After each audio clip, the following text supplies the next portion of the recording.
Okay mga kaibigan, at tayo naman po ay maghahatid na ng mga balitang nasyonal po tayo. Sa balitang nasyonal, ang United States po mga kaibigan ay nagbigay na ng babala sa kanilang mga citizens o mga kababayan dito sa Pilipinas hinggil sa banta na pasasabugin ang iba't ibang bahagi ng Metro Manila. Inaalerto ng Embahada ng Estados Unidos ang mga mamamayan nito sa Pilipinas na mag-ingat kaugnay ng planong pagpapasabog sa Metro Manila. Sa ipinalabas po mga kaibigan na alerto ng US Embassy, binabanggit kung paano naaresto noong Oktubre 7 sa Quezon City ang tatlong terorista na dapat sana ay magsasagawa ng planong pagpapasabog. Ito, Oktubre 7 ha, birthday ko pa.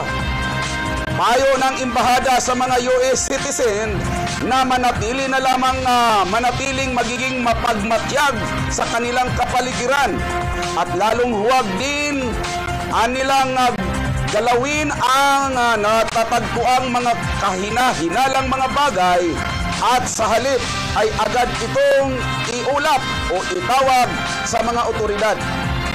Yan po mga kaibigan ay isa po sa mga bahagi ng paalaala ng Embahada sa mga US citizen. Hindi lamang sa US citizen, dapat tayong mga Pilipino, pag may nakita po tayong kahina-hinalang bagay, wag na po ninyo kaagad galawin. Dahil lalo pag naririnig kayong mga tumutunog sa loob, lumayo na kayo at itawag agad ninyo sa mga kapulisan. Yan po mga kaibigan, hindi lamang dapat ang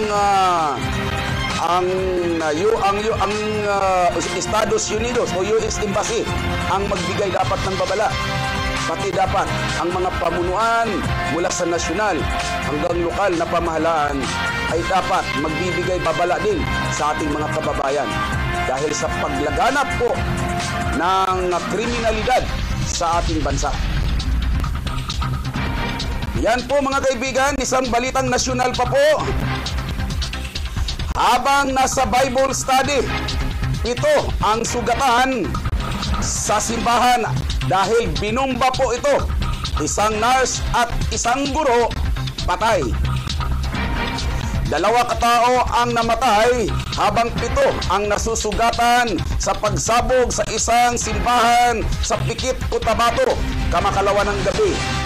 Nakilala ang mga nasawi na sina Tia Pilominia Perulin, 54 anyos, may asawa at ay isang head nurse ng Municipal Health Office ng Pagulungan ito ng Pagulungan, Cotabato. At ito po mga kaibigan, kasama sa mga nasawi ay ang isang nangangalang Gina Cabiluna na isa ring guro. Yan po mga kaibigan, nangyari po yan kamakalawa ng gabi sa isang pambubomba sa isang simbahan. Sugatan naman sina Jeremias Dandan, Virginia Manulid, Jerome Dandan, at apat pa na nagtamo lamang ng mga minor injury batay sa ulat po ng kapulisan. 2 hindi kilalang suspect ang nagpaputok ng M79 grenade launcher at target nitong ang simbahan ng United Church of Christ in the Philippines. Ito po yung UCCP sa Barangay Poblasyon sa bayan ng Pikit, Cotabato. Dahil sa lakas ng pagsabog o pagyanig ay tinamaan ang mga biktima na nag-Bible study sa loob ng UCCP Church. Mabilis namang tumakas ang mga suspect lulan ng isang motorsiklo patungo sa liblib na lugar sa naturang barangay. Yan po mga kaibigan, kaya mag-ingat-ingat. Doble ang pag-iingat po dahil puso na po ang pambubomba ngayon. Yan na malayo pa ang eleksyon. Nag-umpisa na ang karahasan. Ano pa kaya kung dumating na at ilang buwan na lamang eleksyon na? Makakaya kaya ng ating mga kapulisan ay napakalayo pa ng halalan. Ila'y nagre-rehearsal na ang mga kalaban. Kaya dapat talaga paigtingin ang seguridad ng kapulisan. Paigtingin, palakasin ang intelligence. Hindi yung mga intelligence na ginagamit naman ay ang tinututukan droga, pati yung mga intelligence group addict na rin, ay wag naman. No. Ingatan at pangalagaan po ninyo ang mga mamamayang Pilipino. Para po, yan po ang inyong mga pinanumpaan. Kaya dapat paigtingin. At hindi lamang sa kapulisan. Dapat i-guide din ito ng mga lokal na pamahalaan. Hindi lamang din sa lokal at maging nasyonal. I-guide din. Para naman po sa kaligtasan ng mamamayan. Pinoy, si Pangulong Noynoy Aquino, umani na naman ang batikos. 7.1 milyon na gastos ni Pangulong Noynoy sa Indonesia ay binatikos na naman. Naglaan ang gobyerno ng 7.1 milyon para sa halos 2 araw na biyahe ni Pangulong Benigno Noynoy Aquino sa Bali, Indonesia. Umalis ang Pangulo kahapon patungong Indonesia upang dumalo sa 2 araw na 7th Bali Democracy Forum kung saan siya ang co-chairman. Inaasahan na dadaluhan ng mga leader mula sa iba't ibang bansa ang nasabing forum. Gagamitin naman ang nasabing pondo sa transportasyon, accommodation, pagkain, communication, equipment at iba pang pangangailangan ng Pangulo at ng kanyang 47 miyembro ng delegasyon. Inaasahan na ibabahagi naman ni Pinoy sa komprehensya. Ito'y conference po. Napakahirap banggitin pagdating sa Tagalog. Komprehensya. Hindi ko matama-tama. Sa conference po, ang mayamang karanasan ng Pilipinas sa paggamit ng demokrasya na tinatamasa ngayon ng Pilipino. Ayos, ang ganda naman pala ng yung tinatamasa. Paulitin ko nga. Inaasahang ibabahagi ni Pinoy sa komperensya ang mayamang karanasan ng Pilipinas na pagkamit ng demokrasya at tinatamasa ngayon ng Pilipino. Ganda naman kataga na yon. Ang ganda ng writer nito. Ang ganda gumawa ng kataga. Ayon kay Executive Secretary Paquito Ochoa Jr. ay ito na naman na bilang anak ng demokrasy icon, si Pinoy ay maituturing umano na isang inspirasyon sa iba pang pangulo ng estado na bibisita sa Indonesia. Talagang icon, ha? Ang nagsabi ay si Paquito Ochoa Jr. Parang nasisira yung balita ko pag nabanggit itong Ochoa na ito eh. Naku, Ochoa. Kaya nagtaka ako sa iyo eh. Yung 12 mga boat na ginamit sa illegal fishing dyan sa Puerto Princesa. Nagtaka ako sa iyo, Secretary Ochoa, kung bakit mo pinakawalan sa kabilang may desisyon na na yun ay kumpiskado na ng Puerto Princesa at gagamitin na yun ng mga Coast Guard para sa pangangalaga ng kalikasan, karagatan ng Palawan. Nakakagulat naman, tapos na lahat-lahat, bigla mong pinarilis. Ochoa? Kaya mabuti pa sana ang nagsalita na lang dito si Coloma na lang. Hindi kaya di ba? Kasi wag na. Nako, talaga ka, Ochoa, oh. Okay. Ayan po mga kaibigan, ang balitang nasyonal. Balitang pulisya naman tayo. Balitang pulis. Dahil di makahanap ng trabaho, misis, hinalikan muna ni Mister bago nagpakamatay. Ba, talagang napakadamdami naman ang pagpakamatay na ito ng ating kababayan na ito. Isang 22 anyos na mister ang sinasabing nagbaril sa ulo matapos ma-depress nang hindi umano ito makahanap ng trabaho sa Cuenca, Batangas, Kamakalawa ng gabi. Isang bala sa ulo ang ikinamatay ni Willie James Makasait, 22 anyos, ng Barangay Dita, Cuenca, Batangas. Ayon sa misis ng biktima, dakong alas 9:15 ng gabi nang nakahiga umano sila ng kanyang asawa at kasama ang dalawang anak nito habang sila'y plano na sanang matutulog nang bigla na lamang bumalikwas si Mister mula sa kanilang pagkakahiga at may kinuha sa kabinet at pagkatapos ay lumapit uli kay Mrs. at hinalikan sa noo. Sabay umalis at nagtuloy-tuloy na po ito sa banyo at inilak pa ang nasabing pinto. Maya-maya lamang ay nakarinig na si Mrs. ng malakas na putok ng baril. Napag-alaman na depress ng husto ang kanyang mister nang hindi ito makahanap ng trabaho. Kawawa naman. Talagang problema talaga sa atin ngayon, trabaho. Kaya doon sa mga kawatan sa gobyerno, huwag na ninyong atupagin yung pangungulimbat. Ang asikasuhin dapat ng ating pamahalaan, yung mabigyan ng trabaho ang lahat ng mamamayan. Hindi lamang yung puro pangako. Balitang pulis pa rin. Bibili sana sa tindahan.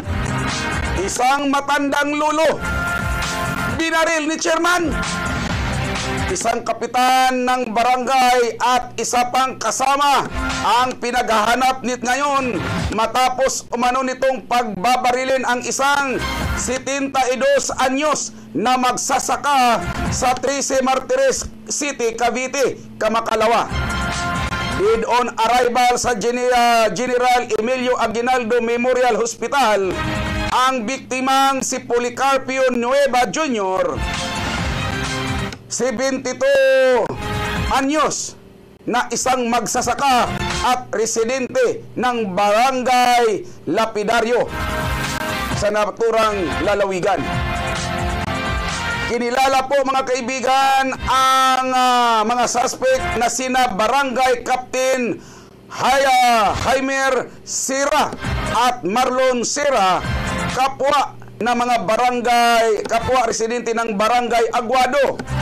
Sa ulat mula sa Cavite Police, dakong alas 5:10 ng hapon, bibili lang sana sa tindahan ang matanda nang bigla itong harangin ng isang metallic brown Toyota Fortuner na mayroong plate number S8G 955 Sierra Hotel Golf 955 na isang plakang pula. At doon bumaba ang kapitan at mula sa likurang bahagi ay pinagbabaril ang matanda. Nagawa pa ng matandang tumakbo sa bakanting lote, subalit sinundan pa siya ni chairman. Saka muli pang pinagbabaril matapos masigurong patay na ang matanda. Tumakas agad ang mga suspect sakay ng nasabing sasakyan.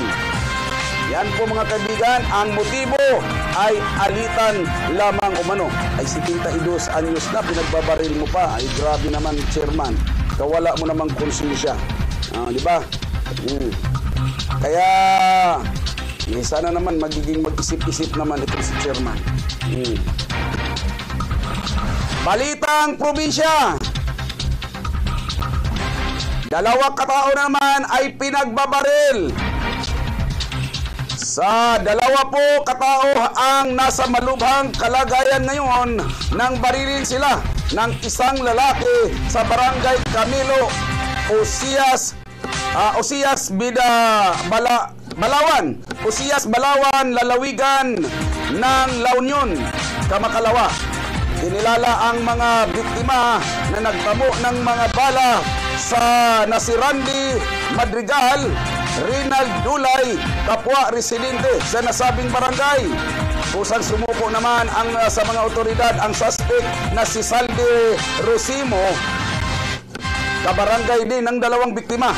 Sa investigasyon, nagkukwentuhan lamang umano ang dalawang biktima nang bigla silang pagbabarilin ng nasabing suspect. Hindi pa malaman ang dahilan kung ano ang motibo sa pamamaril. Samantalang, isang welder sumaklolo doon sa dalawang magandang chicks na muntik ng malunod. Siya naman ang nalunod. Isang welder ang namatay sa lunod matapos sakluluhan nito ang dalawang babaeng nalulunod sa karagatan na sakop sa bayang Binmali sa lalawigan ng Pangasinan, Kamakalawa. Nakilala ang namatay na si Eduardo Agapito, 48 anyos, residente sa San Mateo, Rizal, at nagbabakasyon lamang sa Pangasinan. Ayon sa mga nakasaksi, nakita ni Agapito na nalulunod ang dalawang dalaga na sina Virginia Mariano at Jenner Tamundong. Kaya nirescue niya agad ang dalawang babae. Nabatid na matapos maiahon ng biktima sa dagat ang dalawang babae ay hinihinalang pinulikat naman itong si Agapito na naging dahilan para lumubog itong tuluyan sa dagat. At pagkalipas lamang ng ilang oras ay lumutang na ang bangkay ng biktima. Ayan po mga kaibigan. At sa balitang Olongapo naman tayo. Sa balitang Olongapo, nagulan 1.8 milyong halaga para sa 1.8 milyon halaga para sa repair sa isang paaralan sa loob ng school sa Jackson ay umani ng mga magbabatikos. Nagulanta ang mga batikang engineer nang makita nila ang proyekto ng kasulukuyang administrasyon ng Olongapo City ng paglaanan ng gobyerno ng 1.8 milyon ang pag-repair sa isang kwarto lamang sa Olongapo City National High School na kilalang Jackson. Hindi lubos maiisip ng mga eksperto kung anong klaseng pagre-repair at pagpipintura sa naturang kwarto kung bakit umaabot sa 1.8 milyon ang gagastusin nito. Ito ngayon ang naging usap-usapan sa mamayan ng Olongapo kung bakit napagkasunduan ng pamahalaang Rolling Paulino na magpapalabas ng ganong kalaking halaga na hindi naman angkop sa gagawing mga proyekto. Yan po mga kaibigan, balitang Olongapo. Isang balita pa pong Olongapo. Isang paaralan na nangungulikta ng piso-piso para sa kuryente, principal, pinitisyo na. Dahil umabot sa 25,000 ang bayarin sa kuryente sa isang paaralan sa Olongapo City. Isang prinsipal ang pinitisyon ngayon ng mga magulang at nais papapalitan na lamang ng matinong prinsipal ang nasabing paaralan. Ang prinsipal na pinitisyon ay si Ginang Bina Padira, isang bagong prinsipal na itinilaga ng Division Office ng Olongapo City sa Old Cabalan Integrated School na umani agad ng kaliwat ng pagbabatikos mula sa mga magulang ng naturang paaralan. Dahil sa pangungulikta ng piso araw-araw mula sa mga estudyante, nag-react ang mga magulang dahil kung bakit umano tumaas ang bill ng kuryente dahil ginagawang pahingahan ng asawa nito ang kanyang opisina at maghapon pang nakabukas ang aircon at naglalaro pa ng solitaryo sa computer. Maghapon din nakabukas ang mga computer kung kaya umalma ang mga magulang. Ito po ay isang pagre-react ng mga magulang dahil ang pinababayad sa bill ng kuryente ay ang mga kabataan. Yan ang sinasabi na natin. Mahirap po kasi kapag ganun, di ba? Sana naman, mag-isip-isip naman kayo. Bawal na nga ang mangulikta. Ginawa pa ninyo, kinukonsilti pa ninyo. Yan. Mamaya, babasahin po natin ang mga nakarating na sa atin na nakanotaryo pa na dokumento. Nakarating na sa programang Bigwas. At nandito pa ang mga litrato kung paano nandoon sa loob ng opisina nagtatambay ang asawa ng prinsipal na ito. Division Office. Kung ako dito, dapat ditong mga magulang pagkasunod ninyong isampa na ninyo sa ombudsman. Pwede na ninyong kasuhan ito sa ombudsman. Isama na ninyong mga taga-division dahil sa tino-tolerate nila ang mga ganitong klase ng prinsipal. Isang public service naman po, humingi po kami, ayon po, ito po yung isa pong dasal. Humihingi po ng dasal, isa pong text message po ito. Humingi po kami ng dasal kay Mary Grace Basa, 6 na taong gulang po na uoperahan po siya sa James Gordon ngayon. Mayroon po siyang midline posterior fossa tumor with obstructive hydrocephalus. Siya po ay apo ni Kapitan Capistrano ng West Bahak-Bahak. Ipanalangin po nating maging matagumpay ang operasyon ng nasabing bata. Sige, salamat po. Binasa ko na po ang inyong text message po rito, mga kaibigan, at salamat sa inyong pagtangkilik dito sa programang Bigwas. Ayan po mga kaibigan, at ayan ang ating tatalakayin po ngayon ay ang tungkol po dito sa 1.8 million at ang itong principal. Grabe naman din kasi. Bakit naman kasi gagawing kulugan ng opisina, nakabukas ang aircon? Samantala nga kami rito yung aircon ng studio napakalaki. Pero sa totoo lang, tinitipid na namin kasi ang laki na ng bayaran. At hindi lamang po yan, mas matindi po sa susunod na taon. Mayroon po kung isang araw na minsan talakayin natin ang dapat ang paghandaan sa susunod na taon. Ang grabing brownout, ang pagkakulang ng supply ng kuryente. Kaya sana naman magiging matipid kayo. Paalaala po sa mga guro, mga principal, mga teacher, huwag ninyong itwist ang kaisipan ng mga kabataan. Ang bata magmula 1 year old to 18 years old, age of learning yan. Dapat ang ituturo ninyo dyan, pawang kabutihan. Hindi yung nakukuha nila, nagagaya nila yung pang-uugali ninyo. Sa totoo lang dapat, sa isang immoral na guro. Dapat nga, hindi dapat magturo eh. Dahil makikita at malalaman ng mga kabataan at magiging magagaya pa. Kaso lang, dahil sabi nga nila, kulang sa guro, yan, pinahintulutan. Ngayon, hindi na nga natin pinansin ang mga immoral na mga guro. Ito pa naman, napaloob po yan sa konstitusyon. All public school from elementary and secondary level is free. Kaya dapat wala po tayong bayaran. Ngayon, pag sinabi natin walang pondo, kasalanan ba natin na tayo ay magpapatupad? Ay batas yan.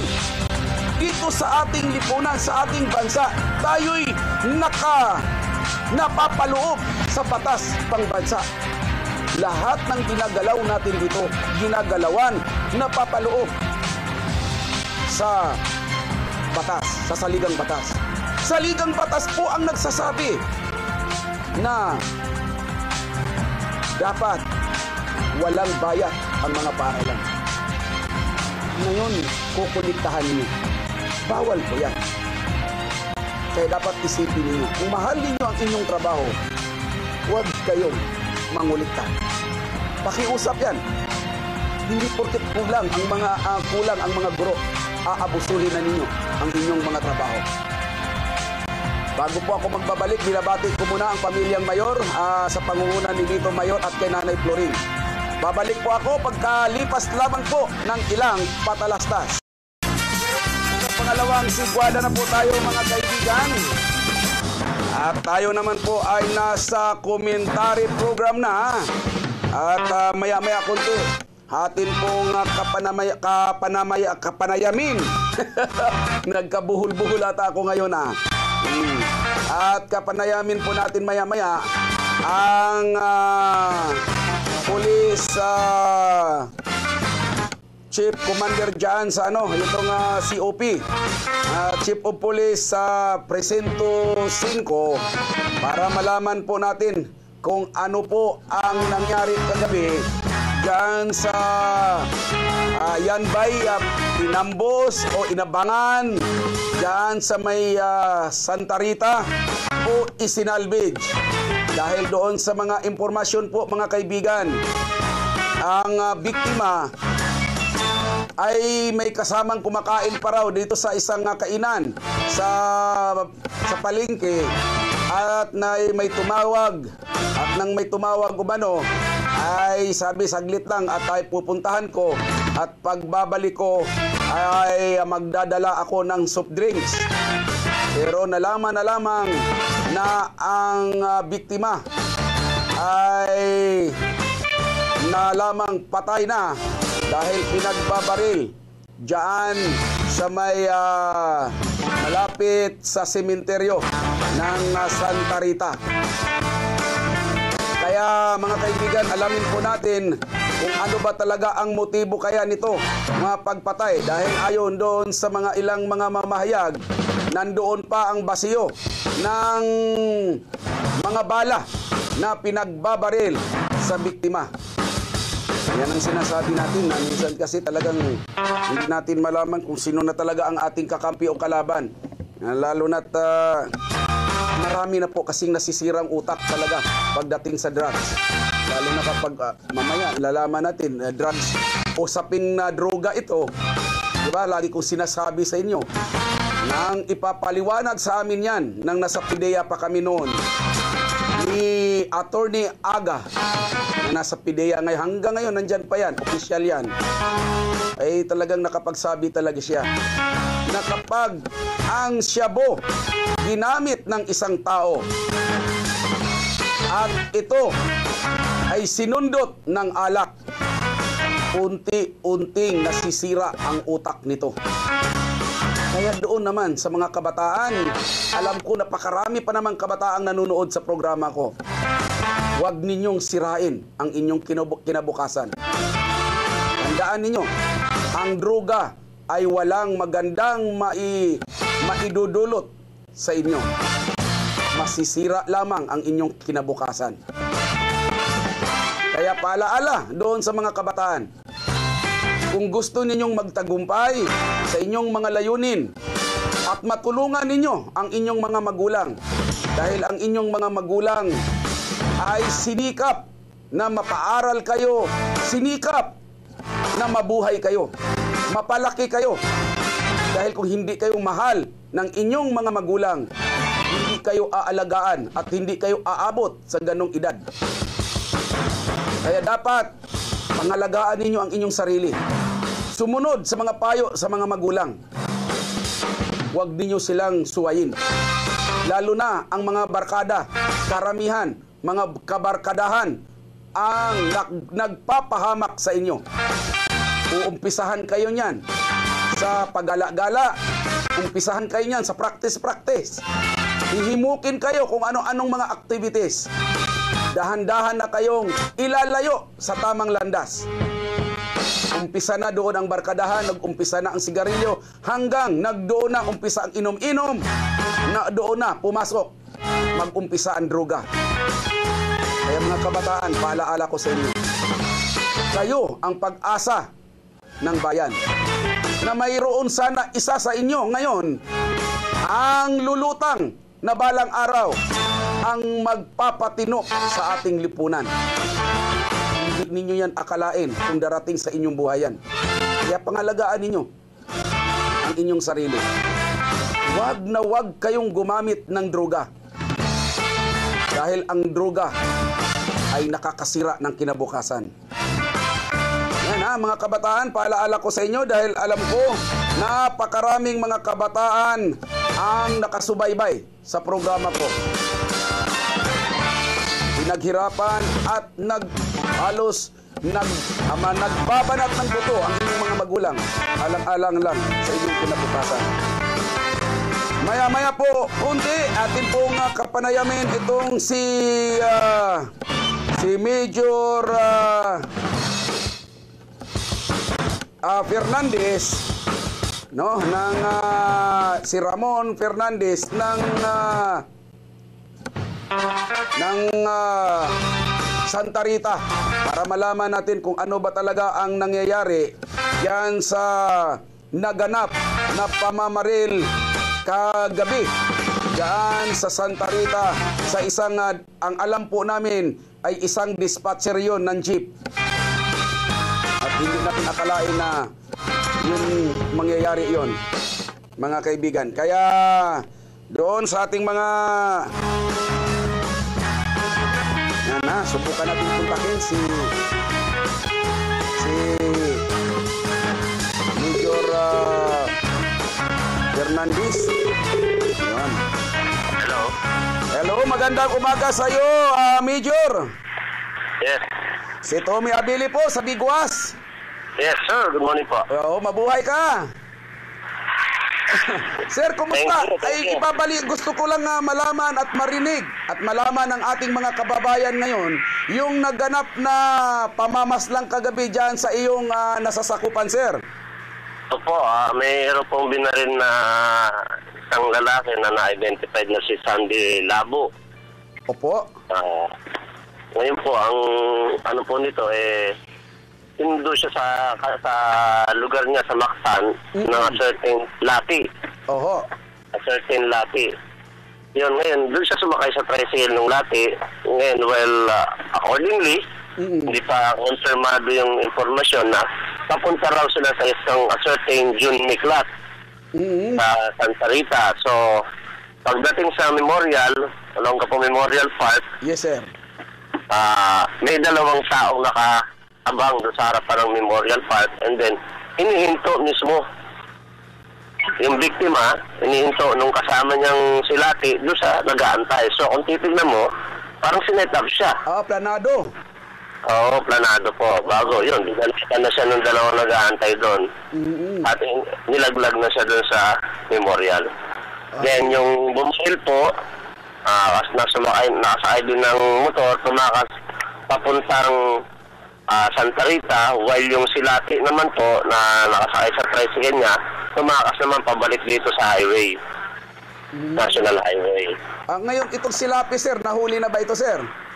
Negative po. Nung pinuntahan sa bahay, wala na ron. Pinapanik namin kaninang madaling araw para sakaling umuwi. Hindi na raw po umuwi hanggang mula kagabi.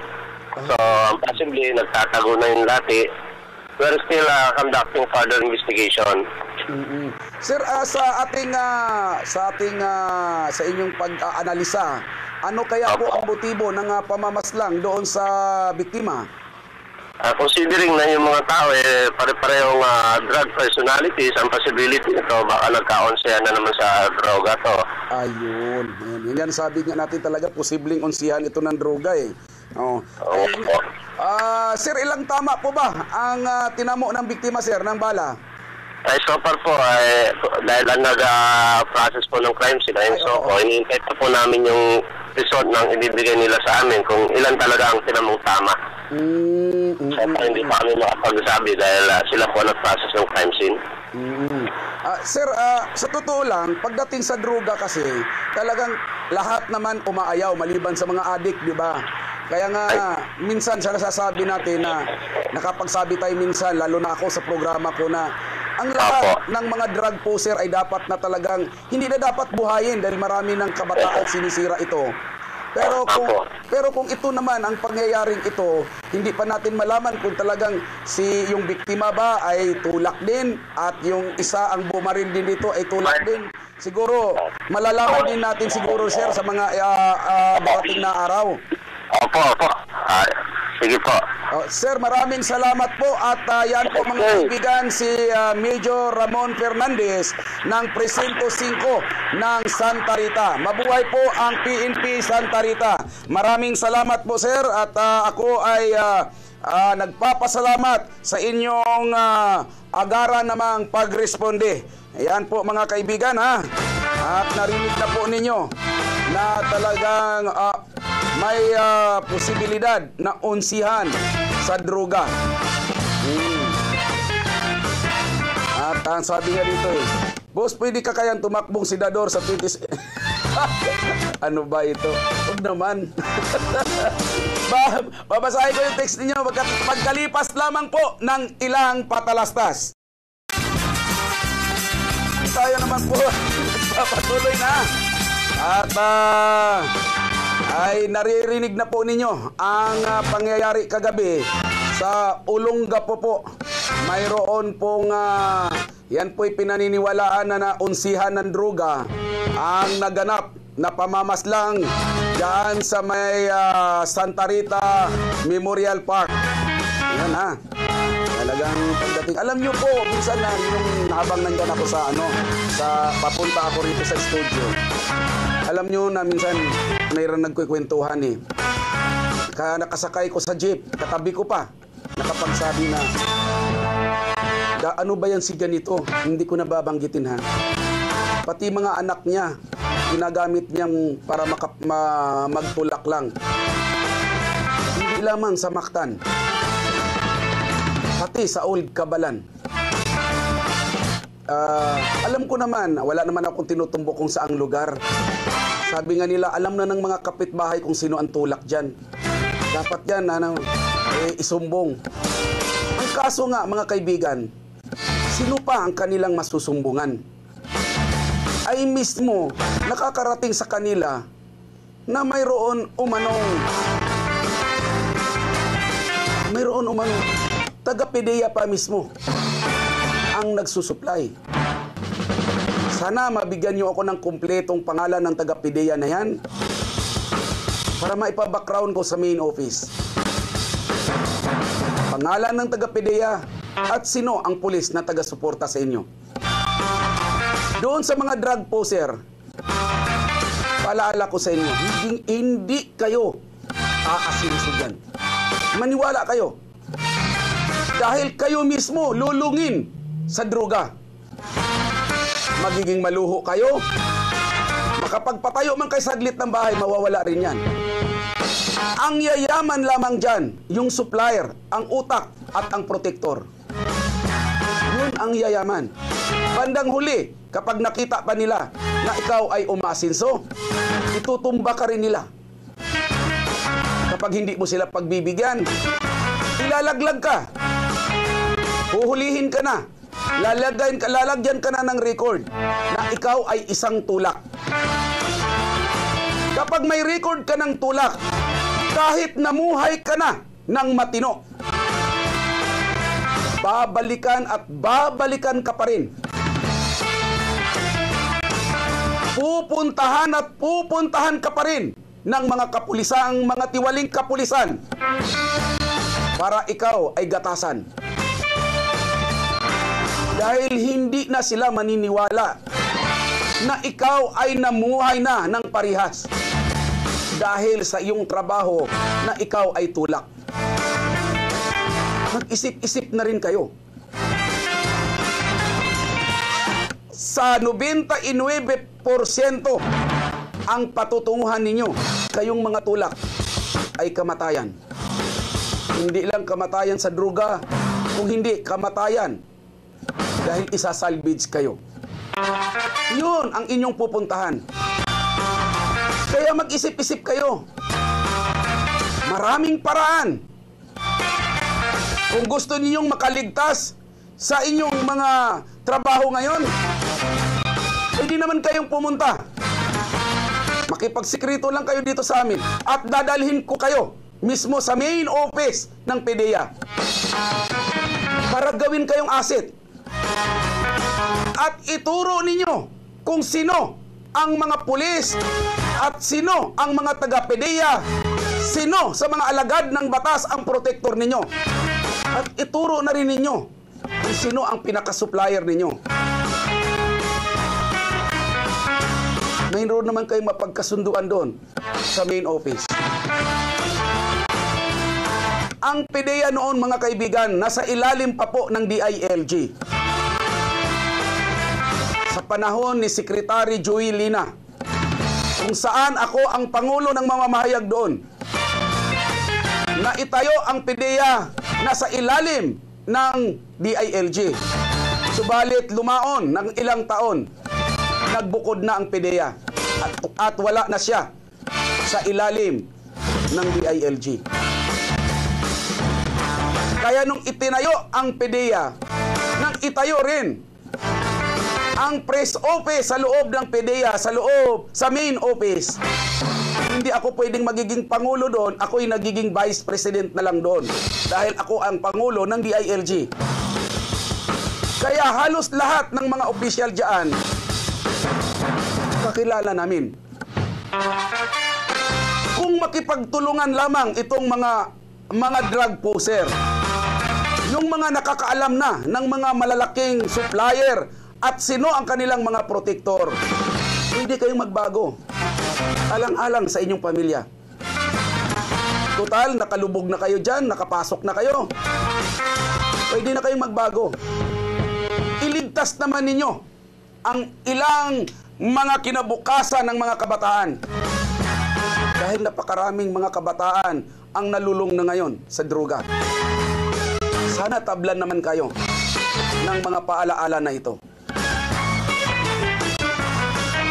Basahin ko muna saglit ang isang text. Boss, sana tumakbo kang senador. Ito sabi ko hindi pwede. Ikaw masyado kang palabiro Oo boss, kasi puro na lang problema ang nangyari dito. Para mabigwasan mo ang mga lahat ng korupsyon at masolusyonan lahat ng problema. Kasi yung mga nakaupo ngayon, puro sila hugas kamay. Salamat po sa inyong suporta at naunawaan ninyo ang programa ko. Pero ang programa ko po ay hindi ko po gagamitin para ako ay tatakbo bilang politiko. Aaminin ko sa inyo. Tumakbo akong kagawad nung nakaraan. Pero independente. Kasi hindi na ako kilala doon sa barangay ko, sa New Cabalan. Tumakbo ako noon. Kasi pagdating ko, wala na nakakilala sa akin. Ilang taon kasi ako kung saan-saan ako pinadadala ng aming himpilan. Ako po'y regular employee ng DCME. Kaya kung saan-saan ako pinadadala, magmula sa DCEC, sa Radyo Aguila, bago ako napunta sa DCME. kung saan-saan po ako pinadadala. Kaya matagal-tagal po akong nawala sa barangay ko sa New Cabalan. Subalit nung bumalik ako, wala na nakakilala sa akin. Kaya nanggulo ako. Sumali lang ako. Para makilala nila ako. Na nandito pala ako. Taga rito pala ako. Ayun lang. At doon sa 43 na tumakbo, pang ilan ba ako doon? Pang 17 ba? Pang 15, 17. Tapos at least, hindi naman ako kulilat. May nakakilala pa pala. Pero yung tatakbo ako uli, wala na po. Sinubukan ko lang yun dahil gusto ko makilala doon sa barangay ko. Pero yung pagpasok sa politika, wala po sa akin yan. Sakit sa ulo. Kasi halimbawa, bigyan ko kayo ng sampol. Sa sahod ka, halimbawa, ng 20,000 bilang ikaw ay kagawad o 18,000. Konsihal ng bayan, halimbawa, 18,000 ang isang buwan mo. Araw-araw ka naman puntahan ng mamamayan para hingian ka ng tulong. Yung 18,000 mo po, kulahin po talaga yun. Ay mabuti sana kung kaalyado mo yung nakaupo, ay kung hindi pa. Mag-aabuno ka pa. Sakit lang ng ulo. Samantalang nandito naman ako sa programa ko, nakakatulong ako sa mamamayan. Kapag mayroong mga nangangailangan, i-repair natin doon sa mga politiko na kaya nilang tustusan ang pangangailangan ng ordinaryong mamamayan. Kaya sabi niya, kung doon naman sa nag-suggest, maraming salamat at ang laki ng tiwala mo sa akin, dyan na lang po, dito na po tayo magsama-sama. Isang serbisyo publiko sa pamamagitan po ng programang ito. Hinahangaan ko po kayo, sir or ma'am, kung lalaki ka man, ay salamat sa iyong pagtitiwala sa akin. Maraming salamat. At ang pagtulong ay hindi lamang sa isang politiko, maging sa serbisyo ng programa ng broadcast at ng print ay makakatulong tayo sa mamamayan. Sir, pakibati po, kapitbahay ko na nakikinood now dito sa house, Rose Cardona at Ate Perla. Magandang umaga sa inyo, dalawa. At binabati ko kayo. Sana lagi kayong sumusubaybay sa programang Bigwas.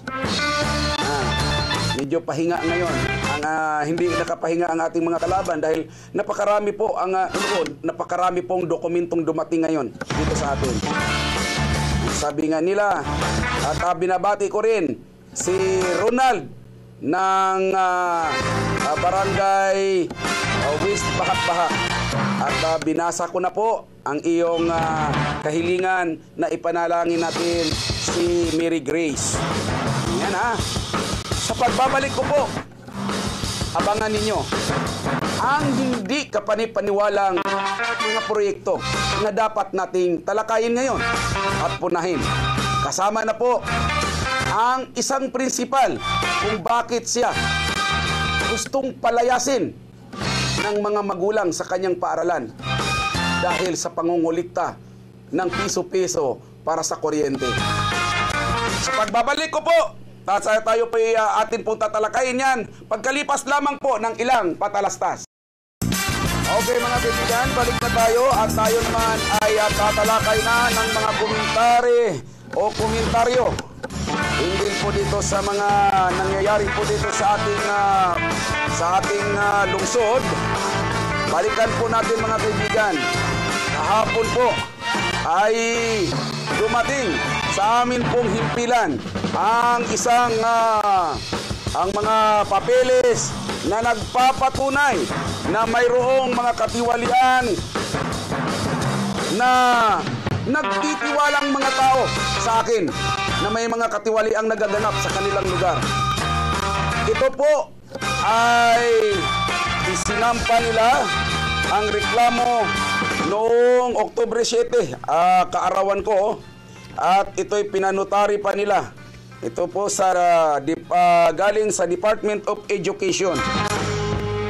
Ayon po sa kanilang mga reklamo, ito po yung sa piso-piso. Kaya nasabi ko na sa inyo palaala ko sa inyo. Kung mahal ninyo ang inyong ang inyong trabaho, talagang magiging maingat kayo. Affidavit po of complaint sa Department of Education. Ito po'y nanggagaling sa daan-daang mga magulang na lumagda para palayasin ang kanilang prinsipal na si Ginang Padera ng Okabes. Ayon sa kanilang reklamo, kami po ay kasama dito pala ang kagawad pa mismo ng Barangay Old Cabalan ang nagreklamo na nito. Kami po ay sinasusimo Kabiling, nasa hustong taong gulang, at Florinda Magsusip. Ito po yung kasamahan ko dating gabay. Gabay po ito, kasamahan ko po ito na ang naghubog sa amin noon na bilang gabay ng mga kabataan ay si Kuya Bill Abaygar. Kilala ninyo yan, yung sa Tatag noon. Kami po, itong si Florinda Magsusi ay isa rin po itong gabay. Kasamahan ko po ito, gabay ng mga kabataan. Ito po mga kaibigan, ayon dito sa kanilang salaysay o reklamo, nagrereklamo laban kay Ginang Fina Padera, punong guro ng Old Cabalan Integrated School, sa mga sumusunod na kadahilanan. Si Ginang Padera po ang principal ng Old Cabalan Integrated School. Ngunit bakit naglalagay ang kanyang asawa sa loob ng kanyang air-condition na opisina? Kasi kapag ginalagyan mo na ng ED, talagang air-condition talaga. Nandoon talaga gumagana. Air-condition na opisina. Naka-attach po rito ang photocopy at affidavit po ng Mr. Morales. Ang ano po dito mga kaibigan, nakunan po siya ng litrato na nandoon po lagi sa opisina ng principal. Maghapon po siya at nandito naman yung mga affidavit ng mga nag-complain na kaya't tumaas ang bayarin sa kuryente, nandoon lagi ang asawa ng principal. Yan ang mga litrato na pinakakita nila. Yan ito. Dinala na nila ito sa Department of Education. Ayan, yun yung matanda dyan. Yan po yung asawa ng principal ng Old Cabalan. Yan. Kung ano-anong mga ginagawa ron, at mayroon pa ritong litrato na naglalaro siya, nakaupo siya sa computer. Hindi naman po maganda talaga na ang pababayarin mo sa kuryente ay ang mga kabataan. Nagkakandakuba na ang mga magulang niyan maghanap buhay. Umaasa ang mga magulang sa libreng edukasyon. Pagkatapos, gamitin lamang ninyo ang kuryente sa walang kapararakan. Pangalawa pong kanilang hinaing sa Department of Education dahil pinabayaan sila ng Division Office dito. Ang kanilang kahilingan pangalawa, hinayaan po ni Ginang Padera ang kanyang asawa na makialam sa mga patakaran na sa loob ng paaralan. Pangalawa yan. Ang pangatlo, gumamit din po na ang kanyang asawa ng computer ng paaralan at doon po siya naglalaro ng solitaryo at ginagamit din ang cellphone na pagmamay-ari ng paaralan. Ano na ba ito? Grabe naman. Kung hindi man siya teacher, dapat wala ba silang bahay? Ba't hindi na lang doon? Pang-apat, Natutulog din po ito sa loob ng opisina ng prinsipal na nakabukas ang aircon. Kaya lalong lumalaki ang bayarin sa kuryente ng paaralan. O, yun. Doon sa mga nanonood ngayon, kayo makakuha na kayo ng idea ngayon. Panglima, nagpapagawa po siya ng proyekto sa kanyang asawa na hindi dumadaan sa bidding or konsultasyon sa ibang mga guro at dapat dadaan ito sa PTA at iba pang stakeholders. Subalit sa ibang tao niya, pinapipirma ang cash voucher. Korupsyon na ito, madam. Nagpapagawa ka ng proyekto sa asawa mo, pagkatapos ibang taong papipirmahin mo, kunyari siyang gumawa, tapos yung sahod doon sa asawa mo. Lantaran na ito. Kalukuhan na ito, division officer. Kapag ito'y kinonsinti mo, division, kasabwat ka nito. Makakahati ka pa nito sa kitaan. Magkano ba ang nilalabi ni Padilla sa inyo sa division office? Ako'y nagtatanong sa iyo, Ferrer. Sir Ferrer ng division office, nagtatanong ako sa iyo. Kung hindi mo to aksyonan si Padilla, magkano ba ang buwan-buwan tinatanggap mo rito bilang labi? Ako'y nagtatanong. Para mapapaniwala mo ako, sir, na wala itong labi sa'yo buwan-buwan, aksyonan mo to. Mga parents na ang nag-react nito. Tanggalin mo ito. Dahil pag hindi mo to tinanggal, hindi mo ako masisisig paniniwalaan ko na may lagay sa'yo ito buwan-buwan. Sir Ferrer, ikaw ang division. Aksyonan mo ito. Hindi na ito makatarungan. Nasa panglima pa lang ako. Tumatalakay ako, ha? Korupsyon na ito. Pinapapirma niya sa iba. Tapos asawa niya ang nagtatrabaho. Baka ang sinasabi ko, ako'y nagtatanong sa'yo, sir. Baka mamaya, sa mga proyekto ng asawa ni Padilla, ay kahati ka. Kung hindi mo ito aaksyonan. Sa iyo pala lumapit ang mga magulang, hindi mo inaksyonan kaagad. Hindi mo wala man lang aksyon. Gusto mo naman kaagad na gusto nyo pang pananatilihin doon ang principal na ito. Pang-anim, nagpapatinda po siya ng pipino at yelo na siyang namumuhunan na tahasang ipinagbabawal sa mga kawani ng gobyerno. Yun ang sinasabi ko sa iyo, baka mamaya ang ginagamit pa rito, Division Superintendent Ferrer, baka ang ginagamit pa nito pagtitinda nito ay mga kabataan pa, ha? Yung mga estudyante pa. Huwag ninyong antayin na ako na mismo ang magreklamo sa inyo sa ombudsman. Sinasabi ko na sa inyo, kalukuhan na ito. Naka-attach po ang photocopy. Nandito rin ang litrato, pati ang affidavit. Hindi pa ba kayo naniwala nito? Superintendent Ferrer.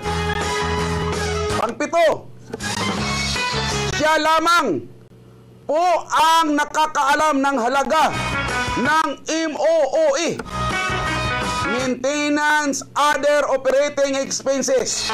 Ito na po yung sinasabi ko sa inyo, mga kaibigan, ng paaralan, na dapat sana'y alam ng mga guro at magulang at dapat ding nakapaskil sana sa bulletin board ng paaralan, kagaya ng dapat na mandato ng gobyerno ang pagpapaskil nito sa kanyang buwanang liquidation ng MOOE.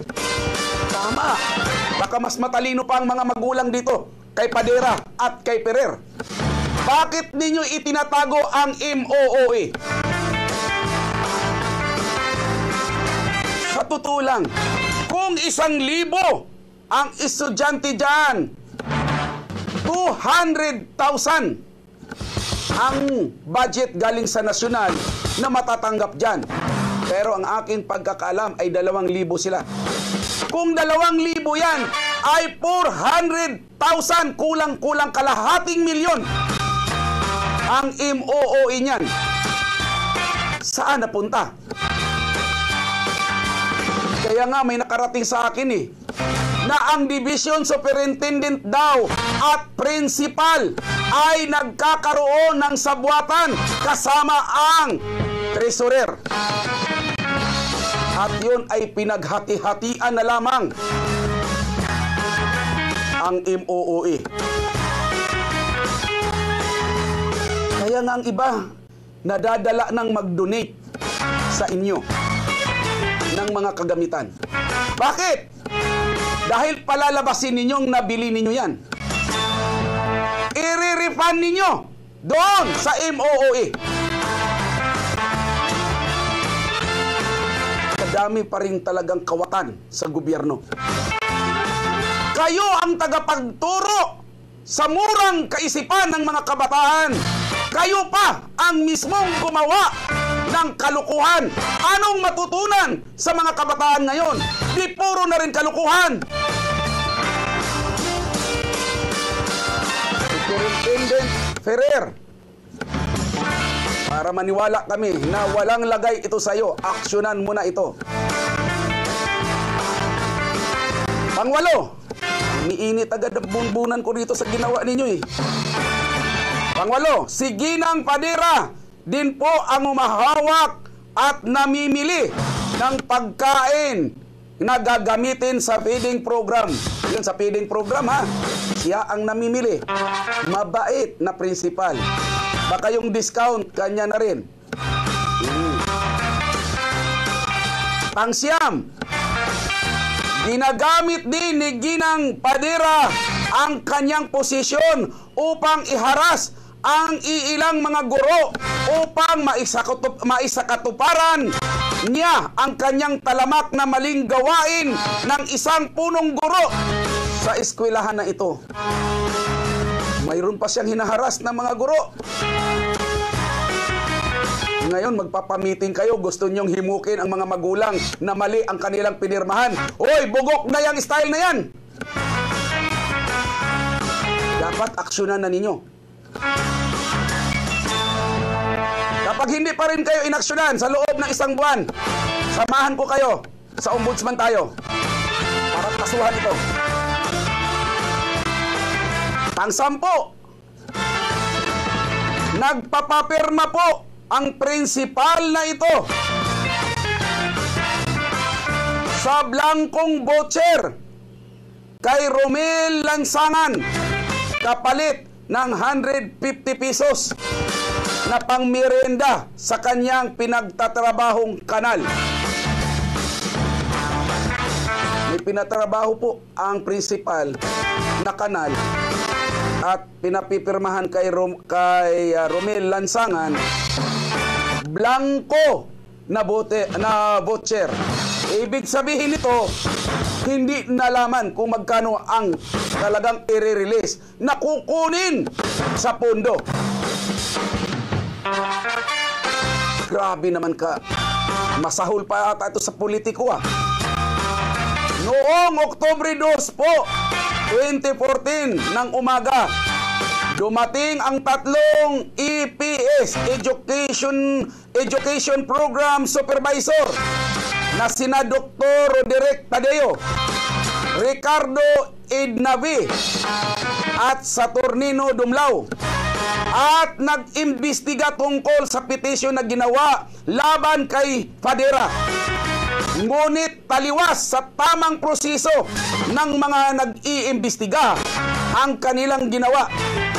Hinarap nila ang complainant sa mismong harap ni Ginang Padera at doon sila nag-imbestiga at sinabi ni Dr. Tadeo na siya mismo ang nakakita na gumamit ng aircon at gumawa si Mr. Padera ng mga kabinet at sa loob ng paaralan. Ito yung sinasabing sinasahuran o blanco na voucher. Ang sagot ni Mr. Tadeo ay okay lang kung nagtatrabaho si Ginoong Fadera at gumamit ng aircon ng paaralan kasi po hindi bawal bumisita sa punong guro ang kanyang asawa. Hindi naman talaga bawal bumisita, pero bawal gawing residente yung kwarto. Diba, Sir Tadeo? Sa tingin mo, hindi bawal bumisita, pero bawal kung gawing tulugan na yon, araw-araw na nandoon. Bawal yung tingin mo, hindi pa rin bawal. Hindi raw bawal ha. Pero, bakit sinagot siya ng nag-complain? Pero bakit araw-araw ay kasama niyang pumapasok si Ginoong Fadera kung ito ay pagbibisita lamang? Kita nyo na. Sa pang-13, sinabi nito na si Ginoong Rodora Navarro, isang guro ng nasabing paaralan, na nakikita niya ang mga ginagawa ni Fadera sa loob ng paaralang ito. Ito daw ay nakakatulong naman, sabi noong isang guro na supporter ni Fadera.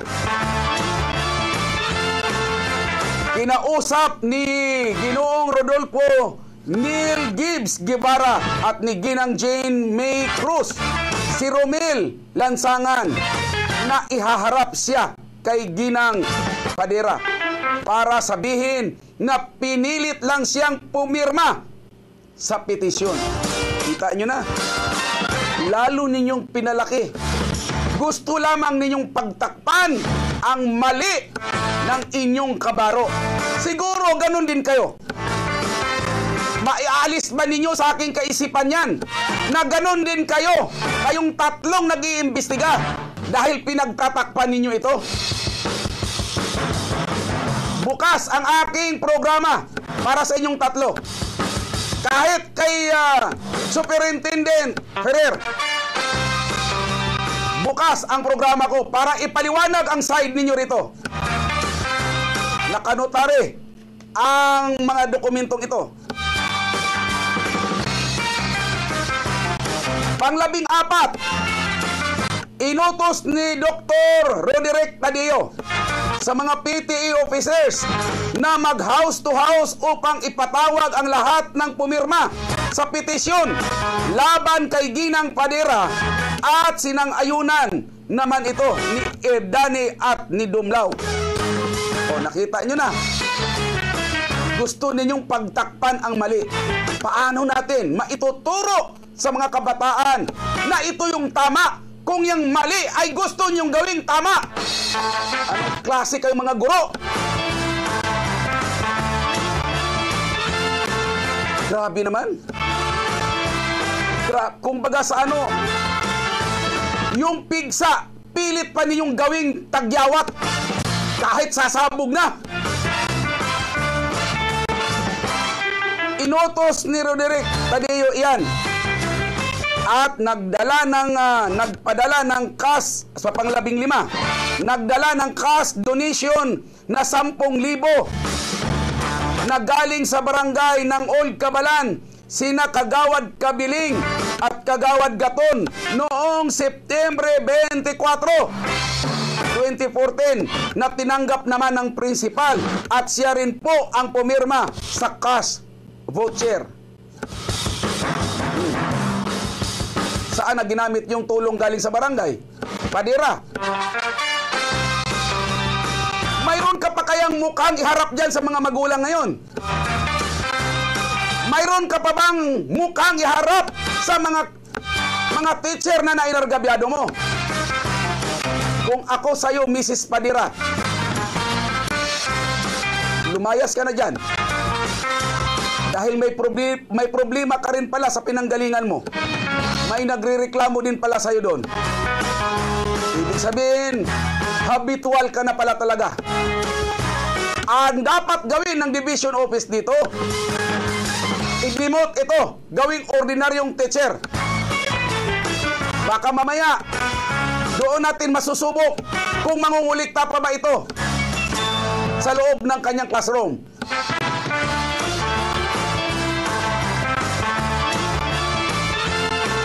Pangalabing-anim, nakita rin po mismo ni Kagawad Kabiling na gumagawa ng table tennis si Ginoong Padira sa oras ng klase. At ito ay nakakaistorbo sa mga estudyante sa oras ng klase dahil sa ingay. Naka-attach po din dito ang photocopy, petition at yung ginagawa ni Padera. Kumpleto po mga kaibigan. Nakanotaryo pa. Patunay na totoo talaga. Noong June 16, nakita ni Ginang Florinda Magsusi na nasa loob mismo ng opisina ng principal si Ginoong Padira na nasa harap ng computer at naglalaro ng solitaryo. Pang-18, pinag-utos po ni Ginang Padira sa lahat ng mga guro na mangulikta ng piso-piso araw-araw sa lahat ng mga estudyante na mga mag-aaral bilang pangbayad sa tubig at kuryente. Damuho ka. Ang sarap ng pagpapalamig ng asawa mo dyan. Pinabubuksan mo maghapon ang aircon. Ngayon mga bata, kukuliktahan mo ng piso araw-araw para sa kuryente. Makakain ka sana ng ulam na may red tide para makarma ka na. Inasahan po namin ang agarang pagpaimbestiga kay Ginang Padira sa lalong madaling panahon at sana'y pansamantalang alisin na siya sa Old Cabalan Integrated School upang hindi makaapekto sa gawain ng investigasyon. Tama! Anong gagawin, sir? Huwag naman. Wala pang nakanbas. Grabe na rin. Kung ang aking tinatalakay rito, hindi ko na tuloy matalakay yung 1.8 million sa Lunes na yon. Ano? Mandakin nyo. Ito lamang principal na ito. Sino bang idolo mo na politiko, ma'am? Ang grabe naman. Araw-araw, kung piso-piso bawat bata ay 2,000 higit yan. 2,000 din araw-araw. I-times mo yan sa 26 days. Ang laking pera. Samantalang ang arkila ng kantin dyan ay 27,000 buwan-buwan. Mayroon pa siyang pangdagdag na 2,000 flat rate sa kuryente. Kaya lalabas 29,000 ang binabayaran sa kuryente dyan buwan-buwan. Ibig sabihin kung babawas mo 25, may 4,000 pa. Ngayon kukuliktahan mo pa ang mga kabataan. Mahiya ka naman, ang kapal ng apog mo. Madam Padira, pasalamat ka, tumabot ng oras ko. Dahil kung hindi umabot, haba-habaan ko pa ito. Nako. Pasalamat ka lang, madam. Pero babalikan kita. Marami pong salamat. Sa loob po ng 2 oras, sinamahan po ninyo ako. Maraming salamat po. At sa Lunes, magsama-sama tayo ulit. Asahan ninyo, dito ninyo matutuklasan at matutunghayan ang mga katiwalian na ating ginagalawan dito sa buong lalawigan ng Zambales at Bataan. Ako po ang inyong lingkod, Tommy Abile, ang inyong bigwas!